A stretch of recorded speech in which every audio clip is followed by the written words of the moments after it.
আলাইহি ওয়াসাল্লামকে গোটা দুনিয়ার মধ্যে সব থেকে দামি নবী বানাইয়া জমিনের মধ্যে আল্লাহ তাআলা পাঠালেন। কেন পাঠালেন মুসলমান জানো? আমার নবীর পরে আর কোন নবী জমিনের মধ্যে আসবে না। শেষ নবী, আখিরি নবী জনাবে মুহাম্মদুর রাসূলুল্লাহ সাল্লাল্লাহু আলাইহি ওয়াসাল্লাম কে আমার আল্লাহ ইমামুল আম্বিয়া, সাইয়্যিদুল আম্বিয়া, ইমামুল মুরসালিন, খাতামুন নবিয়্যিন, শফিউল মুজনিবিন করে গোটা দুনিয়ার মানুষের কাছে পাঠালেন।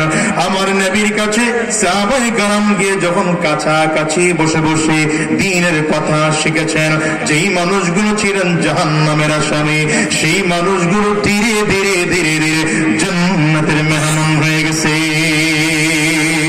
হযরত আবু বকর ছিলেন জাহান্নামের আসামি জন্মসূত্রে, আমার ফারুক ছিলেন জন্মসূত্রে জাহান্নামের আসামি, উসমান বিন আফফান ছিলেন জন্মসূত্রে জাহান্নামের আসামি, আলী রাদিয়াল্লাহু আনহু ছিলেন জন্মসূত্রে জাহান্নামের আসামি।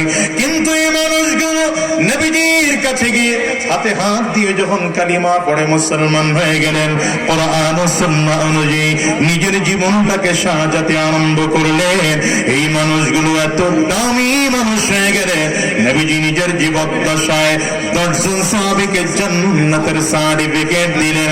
শুধু তাই নয়, সব সাহাবীদের ব্যাপারে আল্লাহ পাকের ঘোষণা, রাদিয়াল্লাহু আনহুম ওয়া রাদু আন, আমার আল্লাহ সাহাবায়ে কেরামদের প্রতি খুশি, সাহাবায়ে কেরামরা আমার আল্লাহ পাকের প্রতি খুশি।